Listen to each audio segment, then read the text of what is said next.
Olá, pessoal. Este é mais um Fala Carlão na prateleira de cima do agronegócio brasileiro. E vocês já viram aí, mais prateleira de cima do que o Maurílio Biagi Filho, impossível. Maurílio, obrigado pela sua presença aqui neste Fala Carlão, viu? Você não imagina o prazer de estar aqui falando com você. Eu não sei em que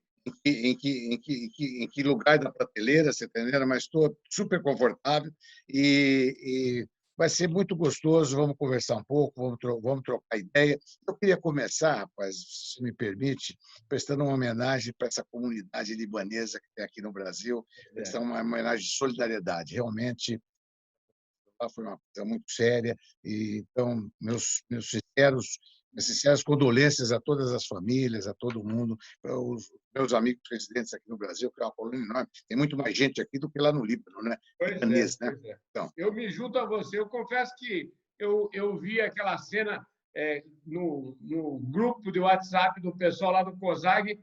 Eu custei a entender o que estava acontecendo e fico aqui, me junto a você aí nessas condolências aí. Ô, Maurílio, deixa eu te falar uma coisa. Eu estava vendo aqui, ó, o currículo do Maurílio, eu preciso de 2 folhas assim, para o resumo do currículo dele. Mas é assim, eu vou dizer que 3 coisinhas só, ele fez 3 conglomerados importantes. Eu quero citar aqui, por exemplo, a Zanini, Refrescos Ipiranga, Usina Santa Elisa, e por aí afora. Se eu começar a falar aqui, eu vou gastar meia hora e vou deixar ele falar. E eu queria saber o seguinte: uma constatação que eu faço, Maurício, é que ninguém nasce com todo esse pedigree, com todo esse rol de coisas construídas. A vida se constrói na vida e tudo tem um começo. Eu queria que você falasse um pouquinho do seu começo.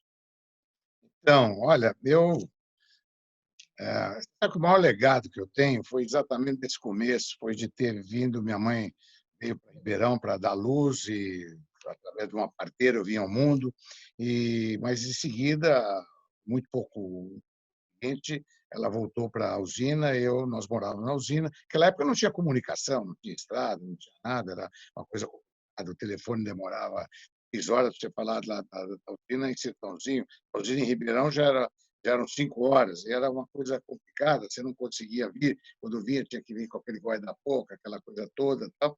E eu cresci, tive toda a minha infância, estudei numa escolinha lá, sabe aquela escolinha?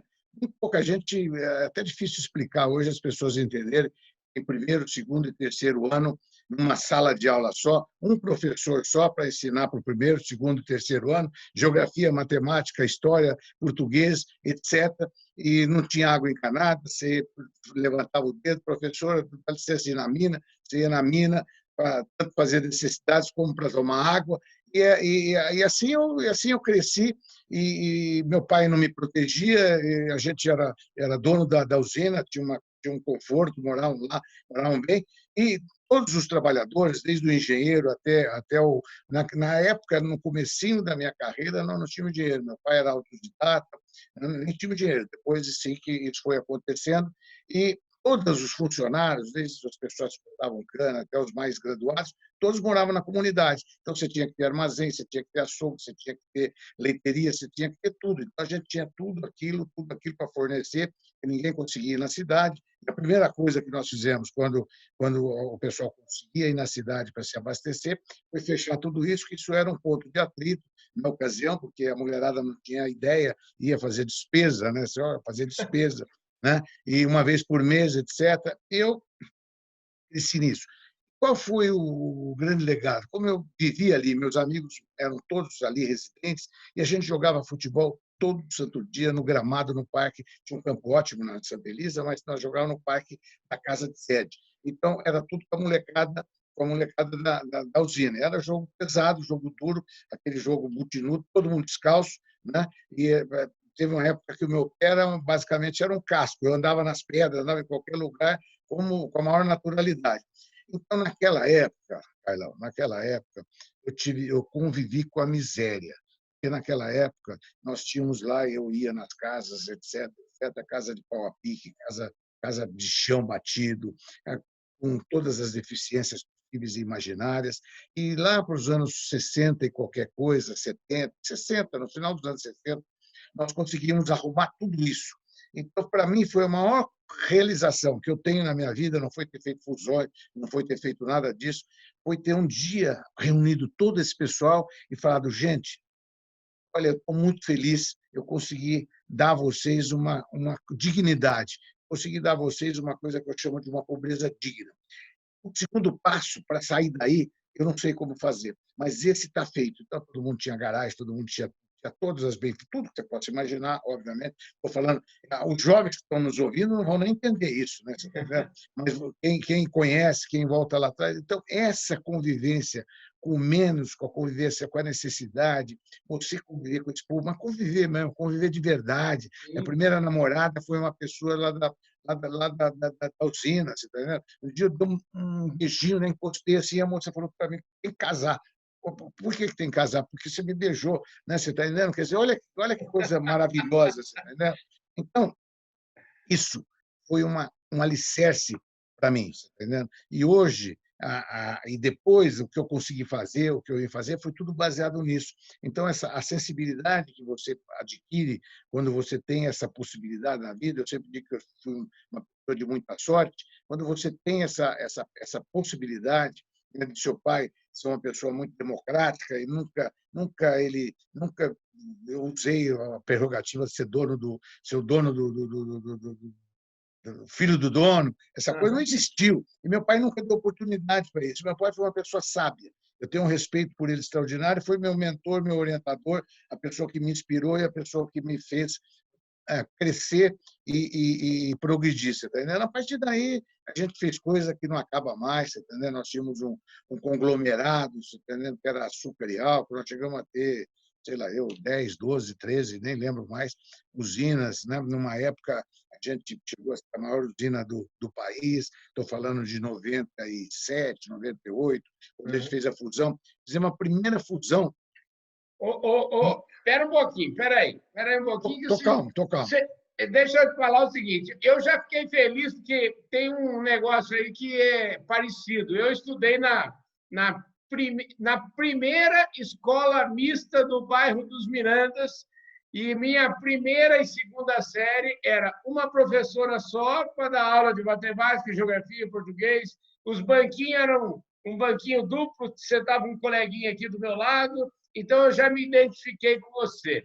Agora, eu queria saber o seguinte, o nome do seu pai, evidentemente, Maurílio Biagi, todo mundo conhece. Como é que chamava sua mãe? Edila Lacerda Biagi. Minha mãe é viva ainda. Pois é, olha só. Quantos anos ela tem? 99, certinho. 99, que maravilha. Isso é uma bênção de Deus. Isso é uma bênção. É uma bênção de Deus. Eu perdi minha mãe com 69, então eu tenho... estime isso muito, que é uma coisa maravilhosa. Eu perdi meu pai com 30 e qualquer coisa, 35, uma coisa por aí, mais ou menos. Você tá pois é. Meu pai morreu em 78. Então, ele morreu, ele foi muito cedo. E uma coisa que eu digo hoje com maior tranquilidade é que meu pai ficou uma pessoa assim, muito, muito reconhecida. Né? E uma das razões eu tenho feito muitos cálculos hoje, você está entendendo? Às vezes converso com o meu querido amigo aqui, que nasceu vizinho aqui, o Roberto Rodrigues, nós temos exatamente a mesma ideia, a mesma idade, desculpa, e de vez em quando a gente fica comentando um pouco de como vai ser daqui para frente, né? Você está entendendo? Porque você deixar o mundo no auge é uma maravilha. É muito ruim para quem fica, mas é muito bom para quem vai. Tá vendo? É fantástico. Então, meu pai realmente ficou com um prestígio extraordinário. E né, quando ele morreu, nós éramos muito jovens, mas nós é que estávamos à frente de tudo já. O seu pai tinha quantos anos quando ele morreu? 63, exatamente. Bem jovem, né? Bem jovem.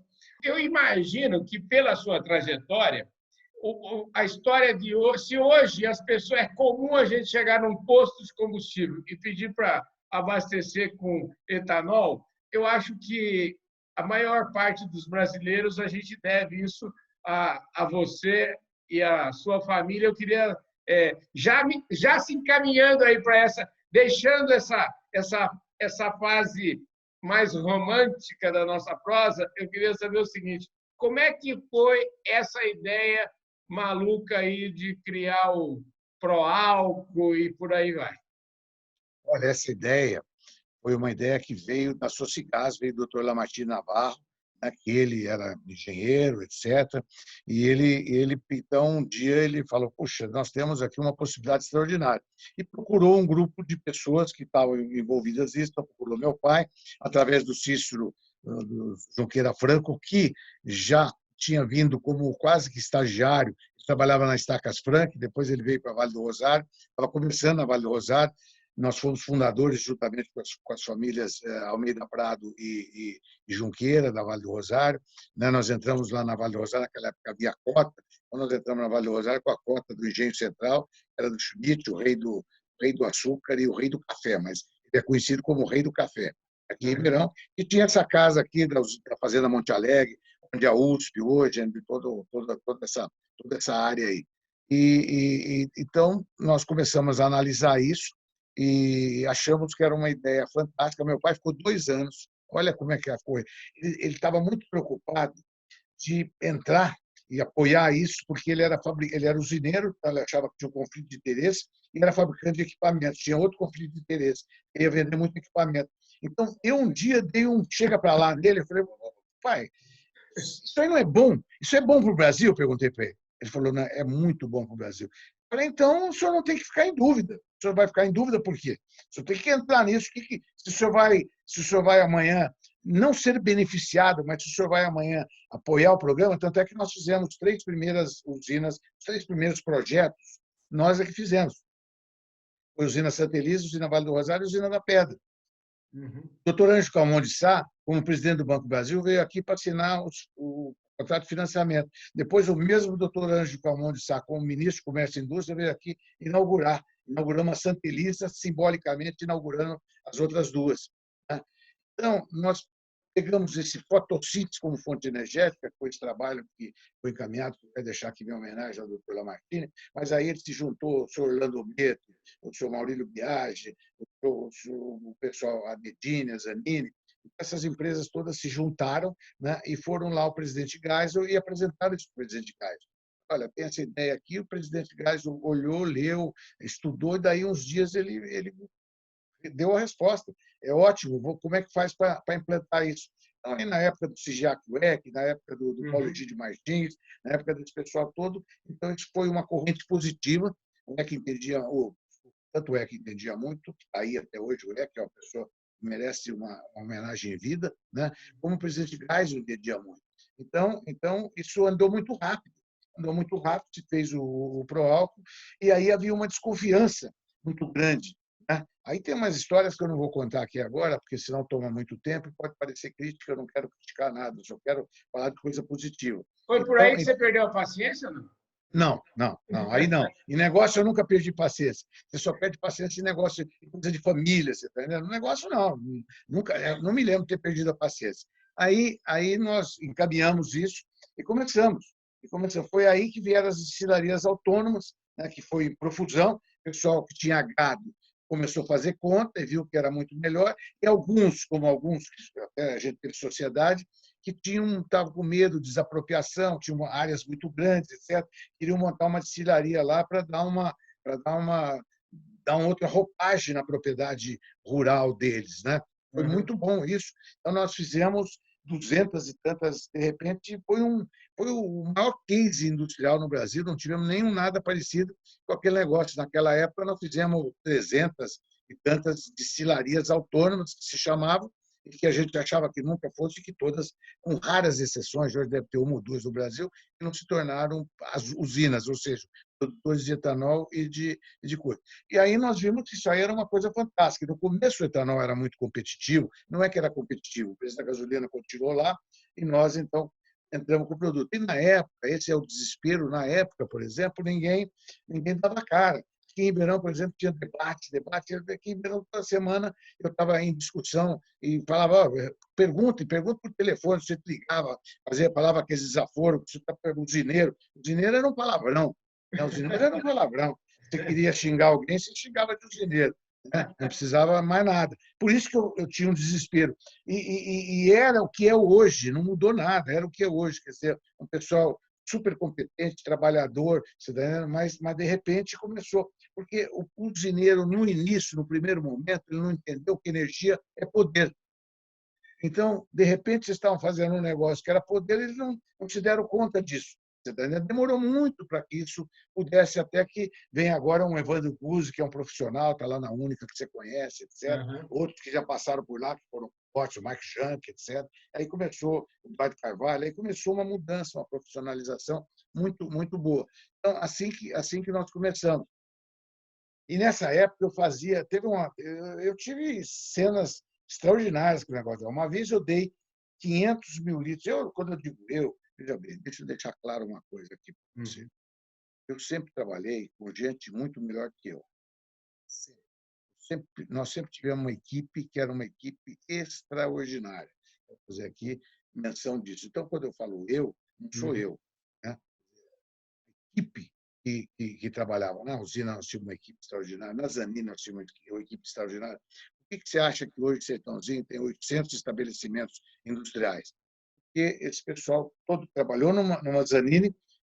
Quando a Zanini mudou, cada um abriu seu negócio próprio, um mais de sucesso que o outro, negócios super bem sucedidos. E num determinado momento, em função do Proal, em função da modernização das usinas, nós fizemos 40 joint ventures. Nós fomos para o mundo inteiro. E aqui eu quero deixar aqui uma homenagem ao Luiz Biagi, que foi o cara condutor disso, o sujeito que foi buscar isso. E aqui o doutor José Rossi, que era o presidente da Zanini, dava uma cobertura técnica para projetos, e meu pai dava a palavra final. Então, nós fizemos esses joint ventures, fizemos um monte de indústria aqui. Num determinado momento, nós fizemos 100 famílias diferentes do mundo inteiro que tinham a ver com esses projetos para poder implementar e essas coisas rodarem aqui.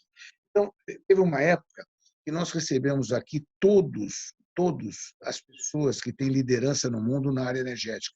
Todos, desde Al Gore, tudo que você pode imaginar, secretário de energia americana, todos vieram aqui ver o que é essa loucura, ver como é que você podia fazer um carro que era movido com álcool e que funcionava. E os caras esqueceram que na guerra teve isso, que os Estados Unidos, que o Ford começou com um carro a álcool, mas esqueceram. Vieram aqui, você não acredita, cara, você não acredita o que vieram aqui, porque o pessoal não acreditava. Uma vez veio um engenheiro da Flórida aqui e falou: vocês vão fazer um dumping. Num determinado momento, quando o açúcar estiver bom, vocês vão parar de fazer etanol, vão fazer açúcar. Eu bati nele, falei: você está ficando louco. Era aquele negócio de brasileiro. Nós estamos fazendo combustível verde e amarelo, isso aqui que é o Brasil. E nessa época eu achava que a gente devia conseguir, nessas regiões mais como Ribeirão Preto, como cidades menores, às vezes mais fácil, onde você tinha que ter uma predominância total desse combustível, onde todo mundo tinha que ter um carro desse, abastecer, mais caro ou mais barato, não importa, você tá, né? O benefício que tem para o meio ambiente. Tal. E esse momento está chegando. Mas eu quis forçar a barra lá atrás.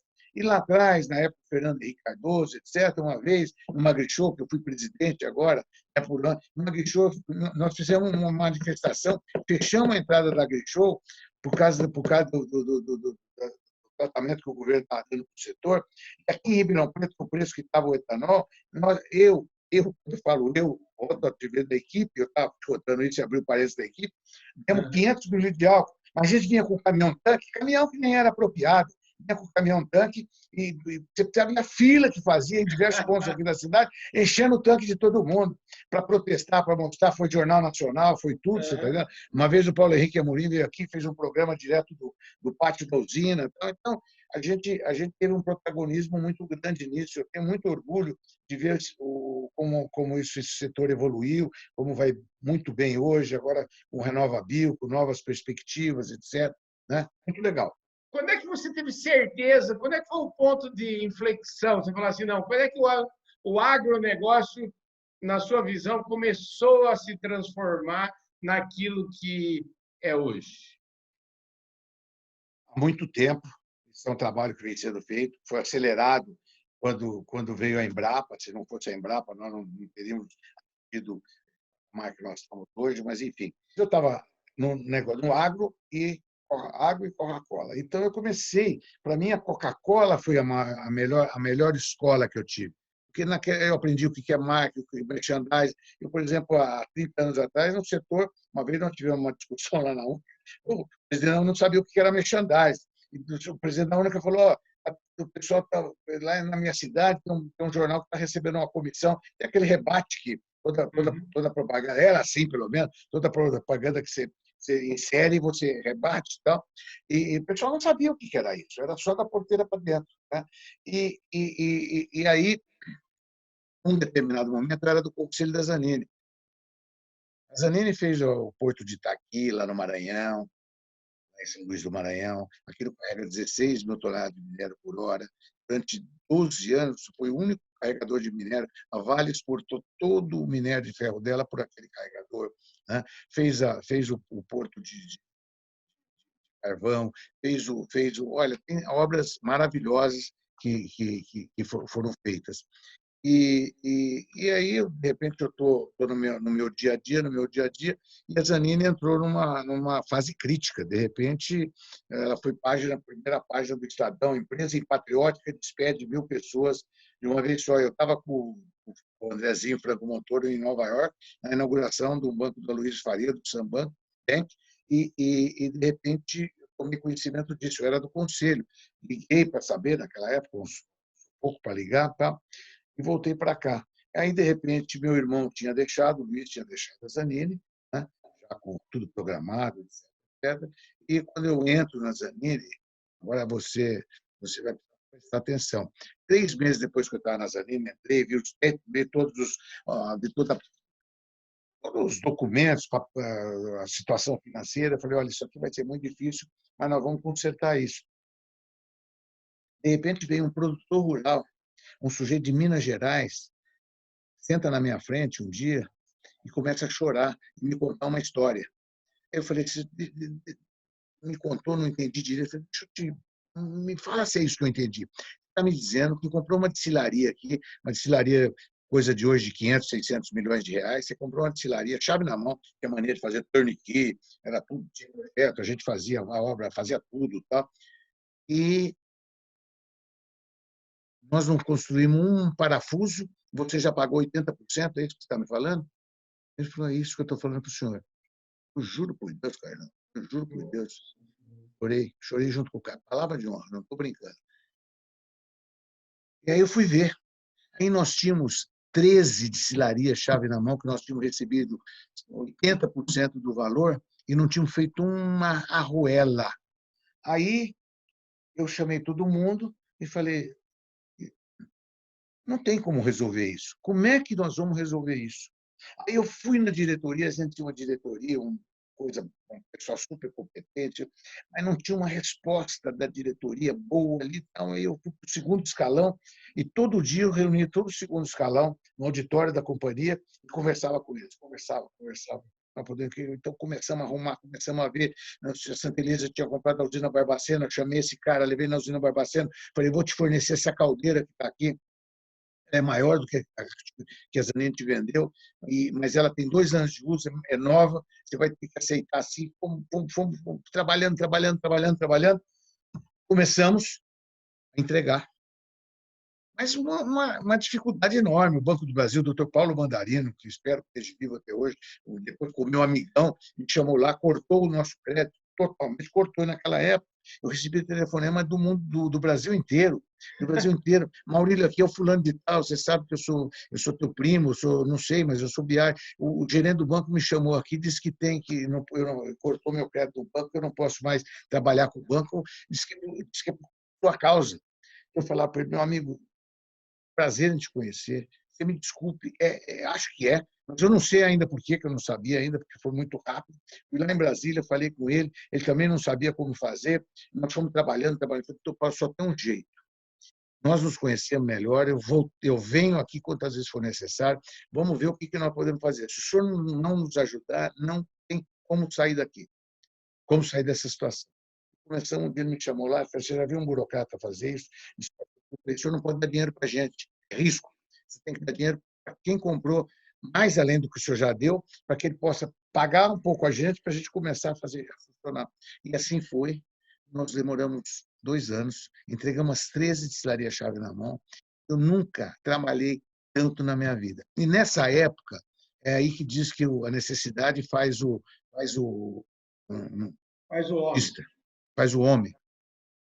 Aí eu fiquei diretor da BIMAC, da BIDIB, em primeiro lugar, fui vice-presidente da BIDIB, aí a Fiesp, aí foram as entidades de classe.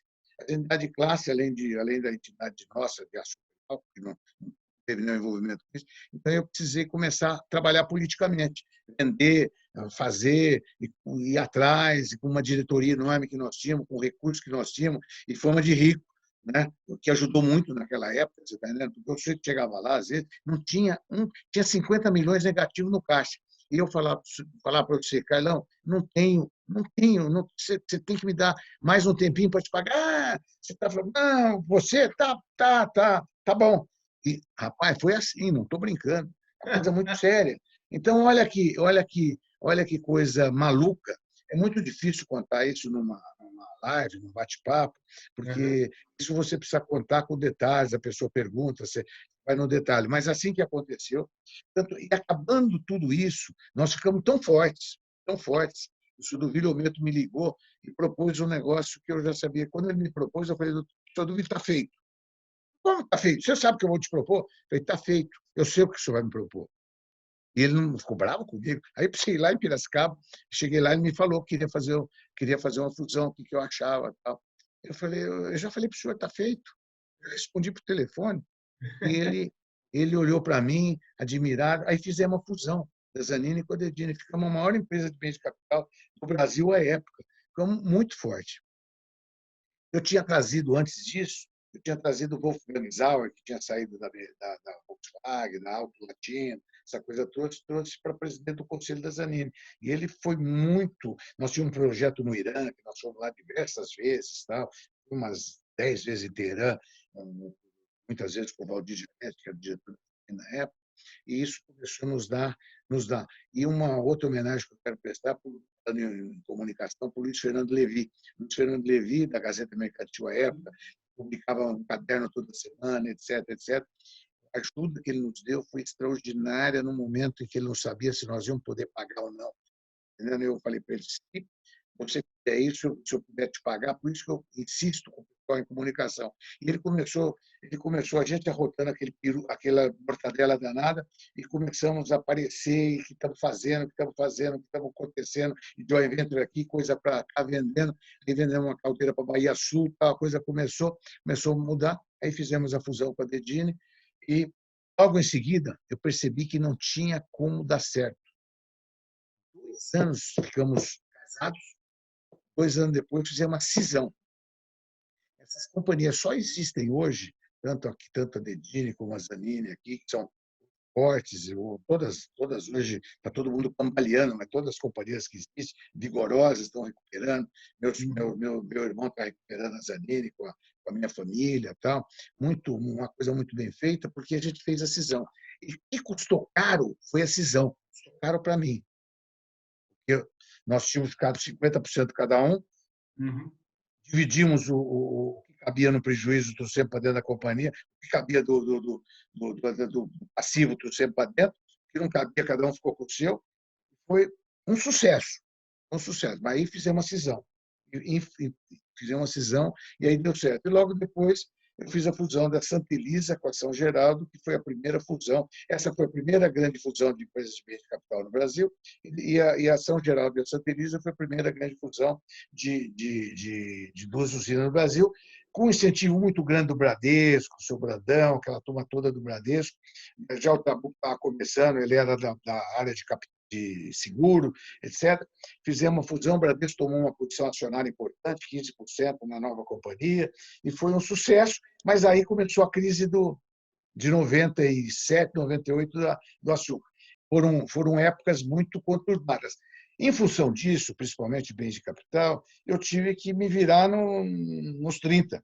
Eu tive que aprender a falar, aprender a me comunicar, aprender eu não sabia. Isso eu Nessa aprendi, altura, seu pai já tinha falecido. graças a Deus para ele, você está entendendo? Graças a Deus para ele, porque se ele tivesse aqui, se ele não tivesse falecido quando ele faleceu, ele teria falecido porque foi sério demais. E ele não ele tinha um sexto sentido disso. Num determinado momento, mais ou menos por volta dos Jogos Olímpicos de Los Angeles, 82, parece que foi, eu fiquei muito amigo do Roberto Goizueta. Roberto Goizueta é um ícone mundial, era presidente da Coca-Cola, do conselho, o Donald Hill, que era o presidente naquela época, a Coca-Cola tinha uma empresa dessas qualquer aí, não era Metro, não era uma dessas aí, qualquer Universal, sei qualquer. Então, durante essa Olimpíada, eles contratavam os artistas, aí eu fiquei encantado, porque cada um que vinha, você entendeu? Para jantar com a gente, se apresentar, sei lá nos estúdios, fazer jantar, e eu tinha um negócio muito VIP. E, nessa época, o Sérgio Cardoso de Almeida, que era deputado federal por Ribeirão Preto, muito amigo nosso, me contou que ele estava passando uma lei no Congresso Nacional, que era a lei dos sucos. E quem fazia qualquer bebida, como Fanta, por exemplo, ia ter que ter 10%, no caso da Fanta laranja, e Guaraná ele estava estudando, porque a produção era muito pequena, só na Amazônia que fazia. Então, uva tinha que ter. Bom, eu de posse dessa notícia, eu fechei, fiz o check hand com a Coca-Cola, que nós estávamos montando uma fábrica de suco aqui no Brasil, porque nós descobrimos, num determinado momento, em 1980 e qualquer coisa, nós descobrimos que laranja era incentivo fiscal. Então, nós começamos a fazer floresta de laranja. E começamos por isso que. Então, nós começamos a plantar laranja. De repente, a gente tinha 1 milhão de pés de laranja naquela época, que nem a Cutrale tinha, nem o Fiji tinha, plantado. E aí e não tinha escoamento para essa laranja. Aí resolvemos fazer uma fábrica de laranja. E aqui na beira da rodovia, está lá até hoje, a Suco Rico, se chama, a Suco Rico, e fizemos a Citro Rico, que era a empresa de incentivo fiscal que plantava laranja. Né? Nisso aí, naquela época, a gente tinha umas 30 empresas, mesmo as que eram dos meus primos, etc. Aí todo mundo entrou no projeto e fizemos um projeto maravilhoso, maravilhoso, que depois vendemos para a Cutrale, vendemos para o seu Zé Cutrale. Aí essa é outra história que eu te conto qualquer hora. Então, tem que ter muita equipe boa para dar conta de tudo isso. Hein? Mas põe equipe boa, rapaz. Tinha um pessoal. Ó, eu te falo aqui de coração e, sinceramente, a equipe toda eu era o piorzinho. Era uma turma, olha, uma turma fantástica. É interessante que a sua história é como um engenho, né? Os dentes vão se Vai se embrenhando. encaixando, Carlão, aquilo que eu falei para você. Eu me considero uma pessoa, toda vez que eu vou falar sobre empreendedorismo, sobre qualquer coisa, sobre tudo isso, eu dou um crédito grande à sorte. Todo mundo diz que sorte não existe, não, a sorte existe. Claro que você precisa dar chance para a sorte. Tem gente que não dá chance para a sorte, não tem jeito, né? A Lagoa foi uma coisa muito interessante. Tudo eu podia dizer para você, não, meu pai foi um visionário, então a Lagoa da Serra, tal. E aí o Fausto Pereira Lima, que era ali vizinho, na época ele era gerente da fazenda experimental do governo ali, aquela de Sertãozinho, que fazia uma tal. Então, aí, o que aconteceu com o negócio da Lagoa da Serra? Eu era implicado, porque meu pai tinha um gadinho, meu pai era muito amigo dos Barreto, aqui de Mococa, tal, um Gil Leiteiro, não sei o quê, e não sei o que lá, ele gostava muito do Barretinho, Eu conheço o neto dele, que é o Zé de então, Castro. então, eu só conheci os velhos. Aí, um dia mudou para Ribeirão o meu amigo Luiz Lunardi. Luiz Lunardi era filho do senhor Giovanino Lunardi, que trabalhava na Bolsa de Algodão de São Paulo, e naquela época nós éramos grandes compradores de saco, e todo saco que você punha açúcar era um saco de algodão, prensado, um saco de 260, 300 gramas, tal. Era uma coisa toda incrementada. E as famílias eram muito amigas. O Luiz comprou uma fazenda aqui perto e tal, e começou, e botou lá um giro, coincidência, um giro, e de repente começou a tirar sêmen, vender sêmen, começou um sucesso e tal. E um dia eu chamei o Luiz Lunardi e falei, Luiz, você está no lugar errado. Você está lá enfiado, lá, não sei o que, até aqui a Lagoa da Serra, olha que ajeitado que é isso aqui e tal, tem as casas, a gente cede uma parte para você aqui, tem todas as instalações, tal, vamos fazer isso aqui. Vai fazer um negócio meio a meio, você tem o dom disso. E aí meu pai estava viajando, tudo isso eu fiz enquanto meu pai estava viajando. Quando meu pai voltou, eu falei para o Luiz, ó, está precisando ir lá falar com meu pai. Eu vou junto, você vai explicar tudo que você quer, como é que você quer, etc, etc. E meu pai vai me perguntar o que eu acho, eu vou falar que eu sou contra. Isso não é o nosso core business, né? E que eu sou contra. Eu falei, então eu não vou. Aí, se eu vou lá, eu vou explicar, você vai falar que você é contra. Eu falei, Luiz, isso é uma estratégia, cara. Você precisa entender que tal, tal. Eu falei, tá bom, é assim, é assim. Então, foi. Bom, meu pai me perguntou, eu falei, né, aquilo ficou. Então, aí meu pai se interessou, porque quando eu era contra, ele se interessava mais. Tal, papapá, papapá. Bom, aí Lagoa da Serra nasceu assim. E fizemos a Lagoa da Serra, e a Lagoa foi um sucesso. Ele foi expandido, expandido, expandido, expandido, até o dia que eu não dei mais conta, e falei com o Duda Viagem. Pois é, eu ia te perguntar Que disso. é meu ídolo, que é meu ídolo. O Duda, ele estava lá começando lá na usina da Pedra, tinha lá a fazendinha, tinha um gado, já um gado bom, mas tinha lá a fazendinha, era uma coisa pequena, o Duda não tinha. E ele gostava muito disso. Era a única pessoa da família que eu digo, porque ele é meu primo irmão. Mas primo irmão, meu compadre, meu amigo, quer dizer, uma pessoa que eu tenho uma admiração enorme. Mas a gente era muito moço, né? Nós não tínhamos ainda essa. Então eu falei para ele que estava assumindo a presidência da Lagoa, né? Assim, meu pai tinha morrido, o presidente era meu pai. O Luiz não devia assumir, eu achava que eu não devia assumir, então eu convidei o Duda. O Duda pensou muito, falou. Aí ele falou, um dia ele usou um termo para mim, ele me chamou, falou, boneco, é muita areia para o meu caminhãozinho. Esse foi o termo que ele usou. Você está entendendo? Não é não, Duda. Você tá muito mais areia do teu caminhão. Vamos embora. E ele foi para a Lagoa, ficou lá até 2 anos depois, que o pai dele faleceu, anos depois. E um dia ele chegou para mim e falou, boneco, pela mesma razão que eu comecei, eu preciso, pela mesma razão que você me convidou, porque seu pai havia morrido, pela mesma razão, eu preciso agora sair, que os negócios lá tal, tal, tal. E essa foi a passagem do Duda pela Lagoa da Serra. Ele deu uma contribuição enorme para a Lagoa da Serra, porque ele era do ramo, gostava, o relacionamento que ele tem com todos os Uhum. criadores, etc. Levou o doutor Fausto, levou uma turma ótima para lá. É impossível esgotar todo o assunto que a gente podia ficar falando aqui horas. Mas a gente tem que falar, obviamente, do AgriShow, né? Porque, afinal de contas, nós estamos aqui falando para um público de agronegócio e falar do AgriShow, você é o presidente de honra do AgriShow e Muita honra. ninguém é presidente de honra é, à toa, né? Então eu quero saber o seguinte: me conte aí a história desse AgriShow e por que ele se transformou no que se transformou. A show é uma história bonita, viu, Carlos? É uma história bonita porque eu um dia estava aqui em Ribeirão Preto tem um anel viário 360 graus há mais de 50 anos. E eu passava por esse anel viário, era meu caminho para ir para trabalhar todo dia. E um dia eu vi aquela fazenda experimental ali do governo do estado, eu vi armando ali um monte de barraco, uma coisa ali, armando um circo, como eu chamo, né?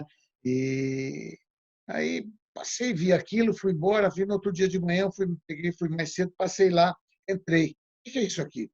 Isso aqui é uma feira que não chamava AgriShow, isso aqui é uma feira que nós vamos fazer aqui, uma feira agrícola, era da AgroSéries, era o Ney Bittencourt, foi aí que eu conheci o Ney Bittencourt, que é um mito, né? E aí nós vamos fazer isso aqui, por isso. Aí me contaram os fundamentos, por que eles iam fazer essa feira. Eu fiquei encantado, literalmente encantado. Falei, nossa, que maravilha, eu quero o que precisar aqui, eu estou às ordens. No começo aquele era um poeirão, então mandava bagaço lá para.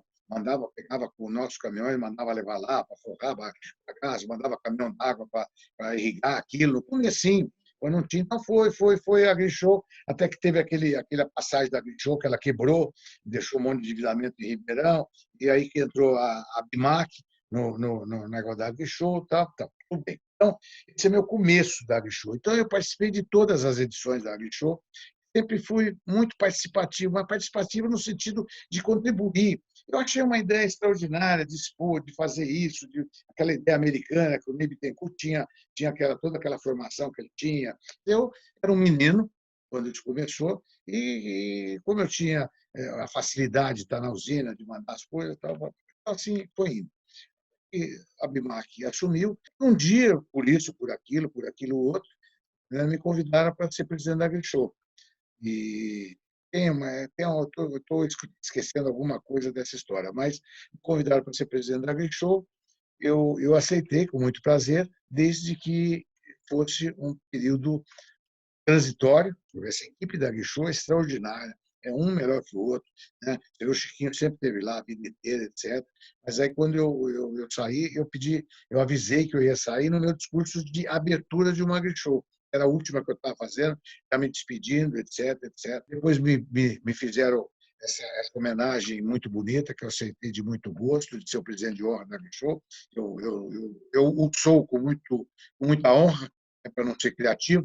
E eu transmiti para o Chiquinho com um prazer enorme. O Chiquinho sempre participou disso a vida inteira também. É uma pessoa talhada para isso, gosta disso. E a posição que ele tem na própria Bimac e tal. Então, a Grishow está em super boas mãos, tá entendendo? E é uma feira que eu tenho assim uma verdadeira paixão por ela, porque ela é muito. Tem outras no Brasil hoje, na época não havia nada, né? Na época não havia nada, as outras são muito mais jovens, né? Então eu aprendi a admirar e aprendi muito de agricultura, aprendi muito do agricultor, principalmente. Quem é o agricultor? Aquele sujeito que vem lá dos diversos rincões do Brasil, aqui para trocar ideia, para bater papo, para ver os lançamentos e tal. Muito legal, muito legal. É isso aí, pessoal. Esse foi mais um Fala Carlão, sempre na prateleira de cima do agronegócio brasileiro. Maurílio, super obrigado pela sua presença aqui conosco hoje, viu? Obrigado você, Carlão, pela sua paciência. É isso aí, gente. Um forte abraço a todos vocês. Se vocês estiverem nos vendo no YouTube, não esquece, se inscreve no nosso canal, aperta o sininho para você receber todas as nossas notificações e, claro, por favor, deixa aí o seu like, o seu comentário e compartilhe esse vídeo com todos os seus amigos. Um forte abraço a todos vocês e eu vejo todo mundo no nosso próximo programa.